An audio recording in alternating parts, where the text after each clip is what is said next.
So hello everyone, कैसे हैं आप सब। आई होप सब अच्छे होंगे। तो आज की वीडियो में हम स्टार्ट करने जा रहे हैं एफडी के कुछ क्वेश्चंस। इस कुछ क्वेश्चंस को डिस्कस करते हैं, देन हम अपना न्यू टॉपिक को स्टार्ट करेंगे।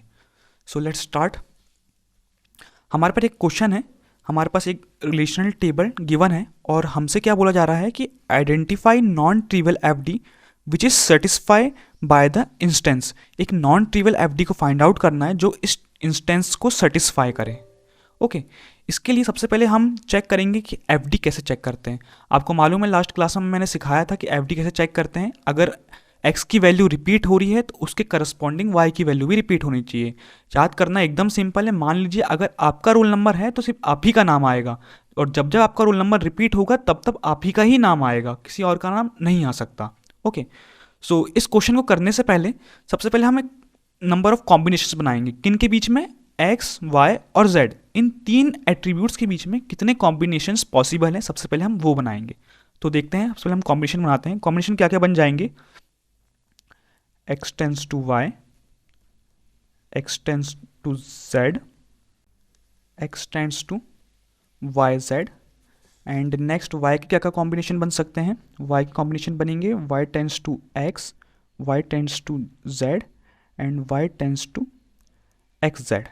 जेड के क्या क्या कॉम्बिनेशन बन सकते हैं? जेड के कॉम्बिनेशन बन सकते हैं Z tense to X, Z tense to Y and Z tense to X Y. क्या यही तीन कॉम्बिनेशन बनेंगे? नहीं, तीन और कॉम्बिनेशन बनेंगे। जो तीन और कॉम्बिनेशन है वो ये हैं, X Y tense to Z, Y Z tense to X and X Z tense to Y. So ये हमारे ऑल कॉम्बिनेशंस बन गए। जितने भी एफडी के कॉम्बिनेशंस बन सकते थे हमने सभी को ड्रॉ कर लिया। सो अब हम चेक करेंगे कि ये नॉन ट्रिवियल है कि नहीं है। ओके सबसे पहले हम चेक करेंगे कि ये एफडी में है कि नहीं, क्योंकि अगर एफडी में ही नहीं है तो वो ट्रिवियल ही नहीं होगा, पर अगर एफडी में है तो वो ट्रिवियल तो होगा ही होगा। देन चेक करते हैं। अब सबसे पहले एक्स टेंस टू वाई की सभी वैल्यू को चेक करेंगे। देखिए एक्स टेंस टू वाई में थ्री के करस्पॉन्डिंग 3 है। अब 3 के करस्पॉन्डिंग वापस से 3 आना चाहिए था, पर अब यहाँ क्या आ गया है? 1। तो ये हमारा एफडी में है ही नहीं, क्योंकि जब x की वैल्यू रिपीट हो रही है तो y की वैल्यू भी रिपीट होनी चाहिए थी, जो कि रिपीट नहीं हुई, तो ये हमारा एफडी में नहीं है। अब नेक्स्ट चेक करेंगे x टेंस टू z।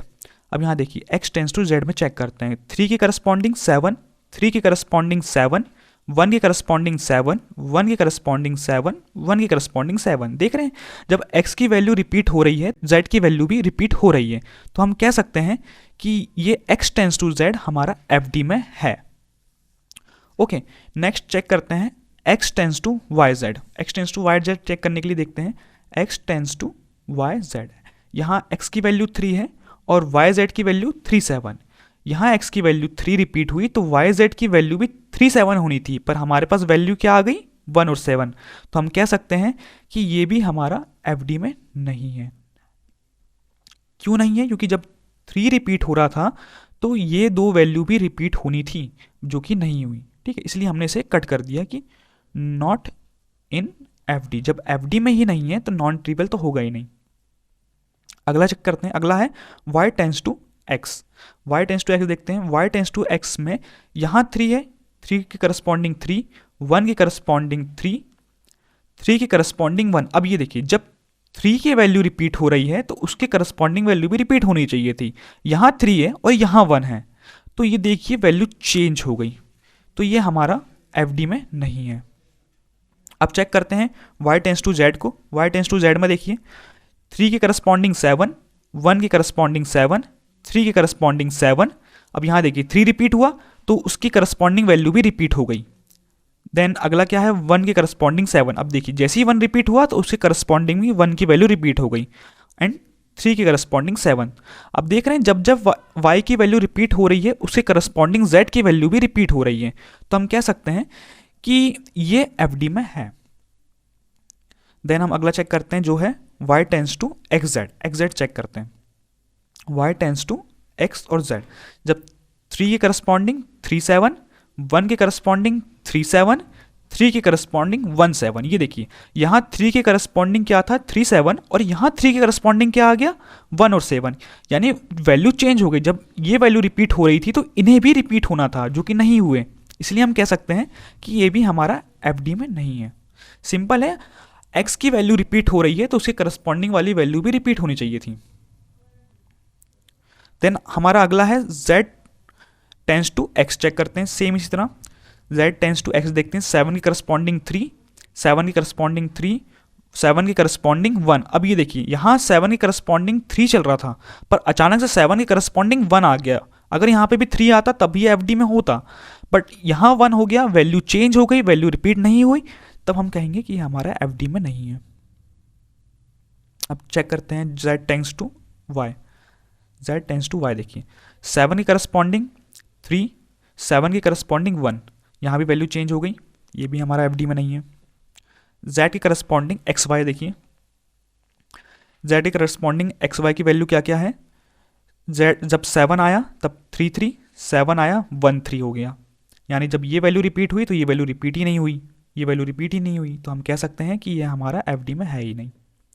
अब यहाँ देखते हैं xy tends to z, okay check करते हैं xy टेंस टू z में देखिएगा यहाँ 3 3 है, 7 आया, अब जब यहाँ 3 3 था 7 आ गया, 3 1 में भी 7 आ गया, 1 3 7, 1 1 7, 1 3 7। अभी देखिए यहाँ जो था 1 3 वो फिर से रिपीट हुआ, 1 3 रिपीट हुई ना वैल्यू, तो इसके करस्पॉन्डिंग वाली वैल्यू भी रिपीट होनी चाहिए थी।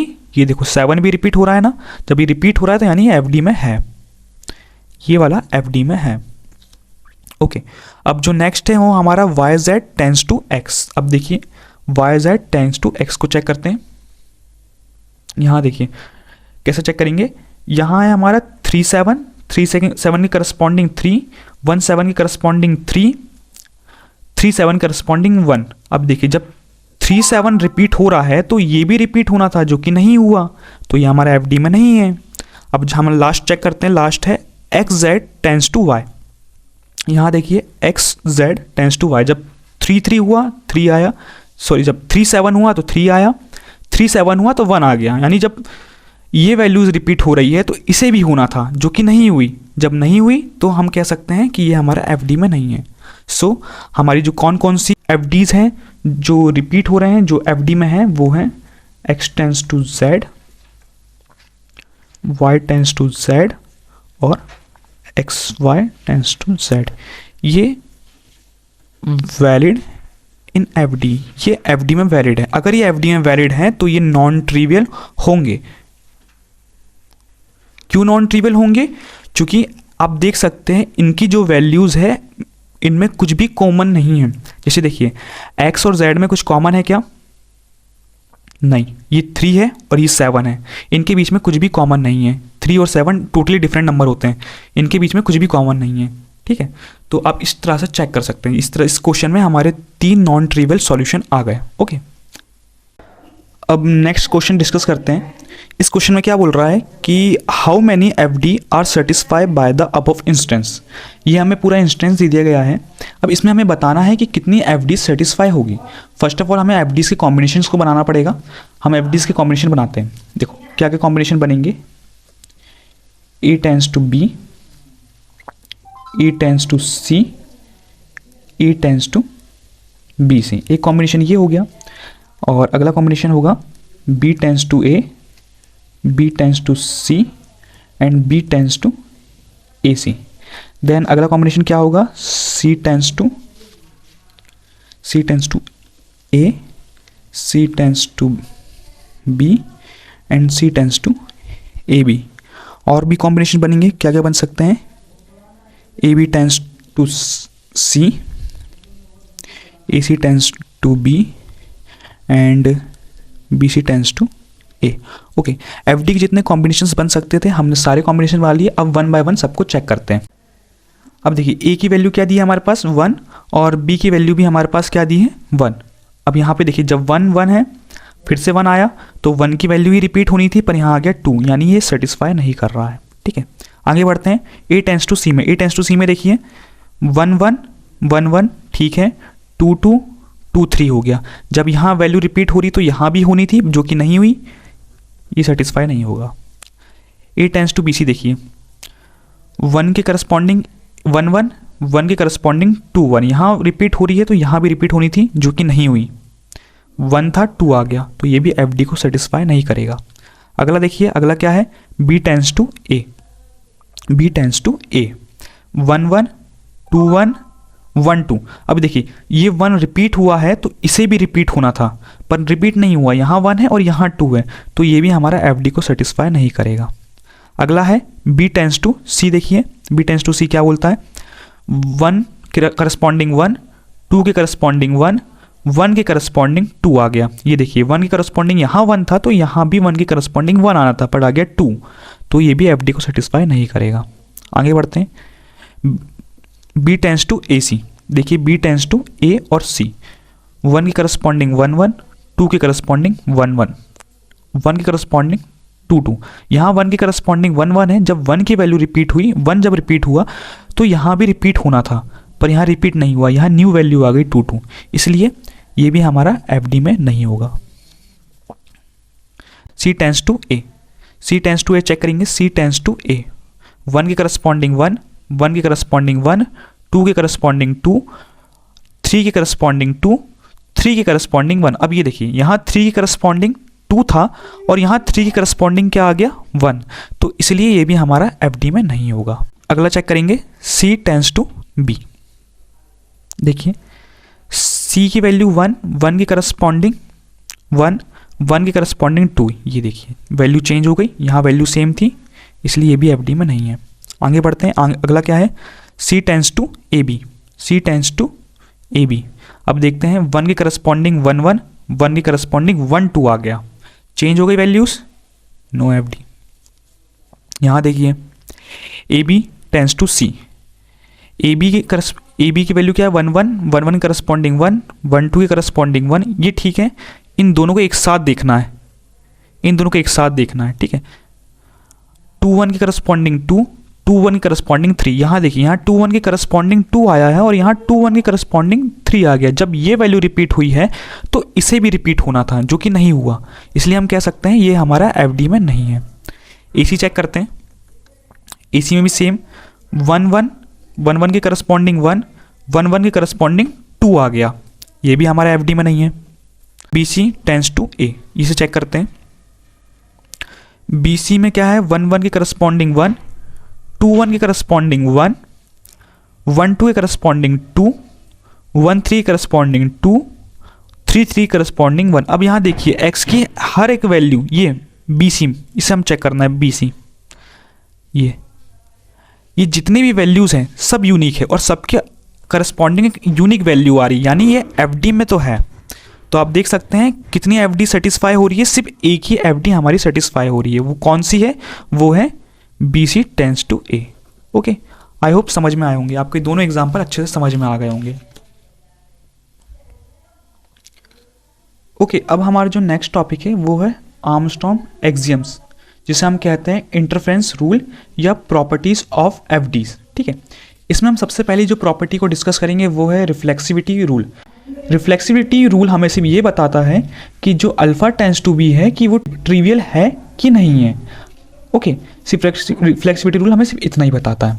ठीक है, नेक्स्ट जो हमारा रूल है वो है आर्गुमेंटेशन रूल।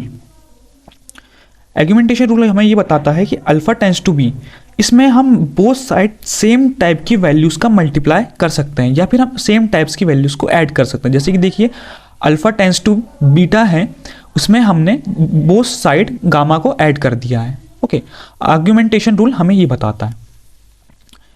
नेक्स्ट जो हमारा रूल है वो है ट्रांजिटिविटी रूल। ट्रांजिटिविटी रूल हमें ये सिखाता है कि अल्फा टेंस टू बीटा में, मान लीजिए हमारे पास दो एफडी दिए हैं, अल्फा टेंस टू बीटा और बीटा टेंस टू गामा। इसमें अब देखिए दोनों एफडीज में बीटा सिमिलर है, तो हम क्या कर सकते हैं, हम डायरेक्टली लिख सकते हैं अल्फा टेंस टू गामा। इन दोनों एफडी में बीटा सेम है, तो हम डायरेक्ट लिख सकते हैं अल्फा टेंस टू गामा। जैसे कि मान लीजिए मेरे पास दिया है ए टेंस टू बी और बी टेंस टू सी, तो मैं लिख सकता हूं कि डायरेक्ट में लिख सकता हूं A tends to C. Okay, I hope समझ में आया होगा। इन तीनों प्रॉपर्टीज को हम लोग ग्रीक लेटर में डिफाइन करते हैं, जो कि होते हैं alpha beta gamma. First property जो है रिफ्लेक्टिव रूल हमें ये बताता है कि आपकी जो एफडी है वो ट्रिवियल है कि नहीं है। सेकंड जो प्रॉपर्टी है ऑग्यूमेंटेशन रूल ये बताता है कि हम बोथ साइड सेम टाइप के एट्रीब्यूट्स का ऐड कर सकते हैं। ट्रांजिटिविटी रूल हमको ये सिखाता है कि जब हमारे पास मान लीजिए दो टाइप की एफडीज हैं जिसमें एक एक एट्रीब्यूट कॉमन है, जैसे देखिए इस एफडी में और इस एफडी में यहाँ बी कॉमन था और यहाँ भी बी कॉमन है, तो हम डायरेक्ट लिख सकते हैं A tends to C। Okay, और इन तीनों प्रॉपर्टीज़ को हम लोग ग्रीक लेटर से डिफाइन करते हैं। एक एडिशनल रूल भी होता है, एडिशनल में भी तीन प्रकार के रूल्स होते हैं। फर्स्ट होता है यूनियन हमें क्या बताता है कि अल्फा टेंड्स टू बीटा और अल्फा टेंड्स टू गामा, अगर ये हमारे पास दिया है देन हम कह सकते हैं alpha tends to beta gamma. मतलब मान लीजिए A टेंड्स टू B दिया है and A tends to C दिया है, तब हम लिख सकते हैं कि A tends to BC। Okay, जब हमारे पास राइट हैंड साइड वाले वैल्यूज सेम हो और तब हम इस टाइप की चीज़ को भी लिख सकते हैं। जब हमारा लिखा हो A tends to B and A tends to C then हम लिख सकते हैं A tends to BC। Okay, union कर सकते हैं, एक प्रकार से कह सकते हैं हम डायरेक्ट इसका। नेक्स्ट जो हमारी प्रॉपर्टी है वो है डिकम्पोजिशन मीन्स अभी हमने यूनियन को करा मतलब जोड़ा, अब हम उसको डिकम्पोज करेंगे सेम। देखिए जैसे एग्जांपल देखिए, alpha tends to beta gamma then alpha tends to beta and alpha tends to gamma. यानी मान लीजिए हमारे पास यही एग्जांपल दिया है A टेंड्स टू BC, तो हम इसको लिख सकते हैं कि A tends to C and A tends to B। Okay, I hope so understand, आप लोग समझ गए होंगे। लेकिन एक चीज़ का ध्यान रखना कि अगर मेरे पास लिखा है AB tends to C then does not mean it A tends to C and B tends to C। यानी हमारे पास अगर AB टेंड्स टू C लिखा है यानी राइट हैंड साइड वाले एट्रीब्यूट साथ में है तो हम उनको ब्रेक नहीं कर सकते, हम इन्हें ब्रेक नहीं कर सकते, हम सिर्फ इस टाइप की चीज़ों को ब्रेक कर सकते हैं। ओके, आई होप सो आपको समझ में आया होगा। हमारी जो थर्ड प्रॉपर्टी है उसे हम बोलते हैं सूडो ट्रांजिटिविटी क्या होता है, if alpha tends to beta and gamma beta tends to delta then हम लिख सकते हैं कि अल्फा गामा जो है वो डेल्टा के बराबर है। यानी देखिए इसका एग्जांपल देख सकते हैं, एग्जांपल में बता सकता हूँ। मान लीजिए A टेंड्स टू B दिया है और CB टेंड्स टू G दिया है, देन हम कह सकते हैं जो हमारा AC होगा वो टेंड्स टू G हो जाएगा। सिंपल, यानी इस टाइप का अगर एट्रीब्यूट दिखता है तो आप इसे ऐसे भी लिख सकते हैं। Okay, AB tends to B and CB tends to G, जब दोनों एट्रीब्यूट में कुछ कॉमन सा दिख जाए तब हम उसे इस टाइप भी लिख सकते हैं। जब हम क्या करेंगे, इन दोनों को ऐड कर देंगे और वो इसके इक्वल आ जाएगा। ठीक है, हमने प्रॉपर्टीज़ को डिस्कस करा। हमने प्रॉपर्टीज़ ऑफ एफडी में तीन टाइप की प्रॉपर्टीज़ को देखा, reflexivity rule, augmentation rule, transitivity rule. ठीक है, उसमें हमने एडिशनल रूल भी देखा। एडिशनल रूल्स में सबसे पहले हमने देखा यूनियन मीन्स हमें अगर लेफ्ट हैंड साइड अगर राइट हैंड साइड अगर एट्रीब्यूट सेम है तब हम उसे ऐड कर सकते हैं। डिकम्पोज मीन्स जो ऐड एफडीज है राइट हैंड साइड उसको उठा के डिकम्पोज कर दीजिए। बट एक बात का ध्यान रहिए, इस टाइप की अगर एफडी दिखती है तो आप इसे डिकम्पोज नहीं कर सकते। एंड लास्ट हमने पढ़ा सूडो ट्रांजिटिविटी। ओके, अब हम डिस्कस करेंगे एट्रीब्यूट क्लोजर। एट्रीब्यूट क्लोजर होता क्या है, ये बहुत इंपॉर्टेंट चीज़ है, अब इसको ध्यान से देखिएगा क्योंकि आने वाले टॉपिक्स में इसका बहुत ज़्यादा यूज़ है। मान लीजिए हमारे पास एक रिलेशन स्कीमा दिया है और उसके कुछ एफडी सेट्स दिए हैं हमारे पास। ठीक है, अब इसकी डेफिनेशन क्या बोलती है, let X be the attribute set of relation R. मान लीजिए एक्स कोई एक एट्रीब्यूट है रिलेशन आर में से। मान लीजिए यहाँ से मैंने कोई भी एट्रीब्यूट ले लिया, इमेजिन करिए X. Set of all possible attributes which are logically या functionally determines by X is called attribute closure of X. मतलब सब जो भी हम एट्रीब्यूट उठाएंगे उससे रिलेटेड जितने भी यहाँ एट्रीब्यूट्स प्रेजेंट हैं उसे हम लिखेंगे। जैसे देखिए एक एग्जांपल समझते हैं। मान लीजिए मैंने यहाँ पे एक एग्जांपल लेता हूँ, इसका जो नोटेशन होता है वो होता है b प्लस बी से लॉजिकली रिलेटेड जितने भी हैं उसे लेंगे। लॉजिकली रिलेटेड मीन्स मतलब जो बी से कनेक्टेड है। सबसे पहले हम बी का क्लोजर निकाल रहे हैं तो हम बी लिखेंगे। उसके बाद यहाँ देखिए बी से सी कनेक्टेड है तो हम यहाँ पे सी लिखेंगे। सी से डी है हम यहाँ पे डी लिखेंगे।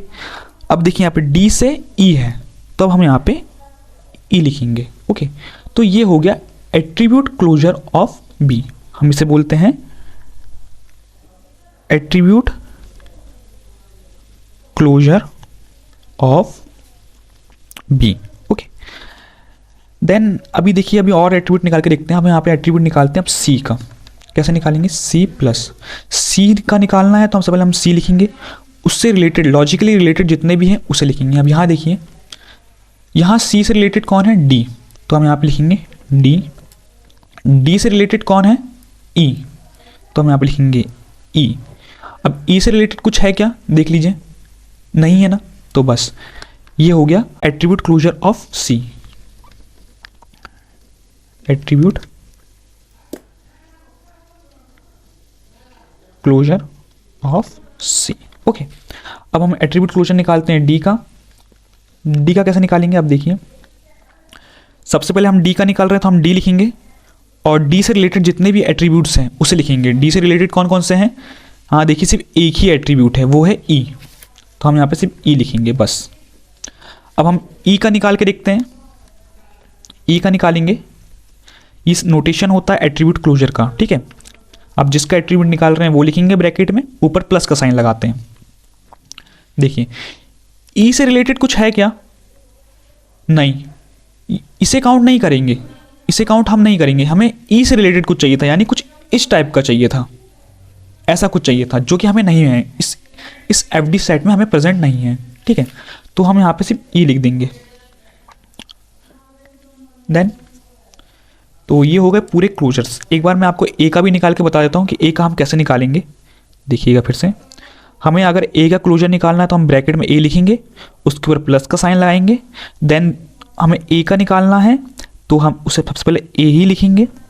फिर देखेंगे कि ए से लॉजिकली कनेक्टेड कितने एट्रीब्यूट्स हमें मिलते हैं। ए से कनेक्टेड कौन सा है? बी, तो हम क्या लिखेंगे? बी। अब हमारे पास कौन कौन से एट्रीब्यूट्स हैं? ए और बी। अब हम दोनों से चेक करेंगे। ए से तो हम चेक कर सकते हैं, ए से कुछ और है क्या? नहीं है। बी से है क्या? हाँ ये है, बी से सी कनेक्टेड है, तो हम यहाँ पे सी लिखेंगे। अब हम ए बी सी तीनों से चेक करेंगे। सी से कनेक्टेड है क्या? हाँ, सी से कनेक्टेड डी है। अब सी से और कुछ कनेक्टेड है क्या? नहीं, सिर्फ एक ही एट्रीब्यूट कनेक्ट है, तो अब हम यहाँ पे डी लिखेंगे। ओके, अब चेक करेंगे डी से कुछ और कनेक्टेड है क्या? हाँ ये देखिए, डी से ई कनेक्टेड है, तो डी से ई कनेक्ट हो गया। ये देखिए, ये है हमारा attribute closure of A. Okay, I hope so आपको एट्रीब्यूट क्लोजर समझ में आया होगा। एट्रीब्यूट क्लोजर सिर्फ इतना बताता है कि किसी भी एट्रीब्यूट से कनेक्टेड या लॉजिकली कनेक्टेड या फंक्शनली डिटरमाइंड जितने भी एट्रीब्यूट्स हैं उन सबको आप लिख लीजिए। ओके, एट्रीब्यूट क्लोजर हमको इतना सा बताता है। ओके, नेक्स्ट वीडियो में हम लोग एट्रीब्यूट क्लोजर से रिलेटेड और भी क्वेश्चंस को देखेंगे ताकि इस चीज़ का आपको बहुत अच्छे से क्लियर हो जाए। ओके, सो आज के वीडियो में बस इतना ही। मिलते हैं नेक्स्ट वीडियो में, तब तक के लिए बाय बाय।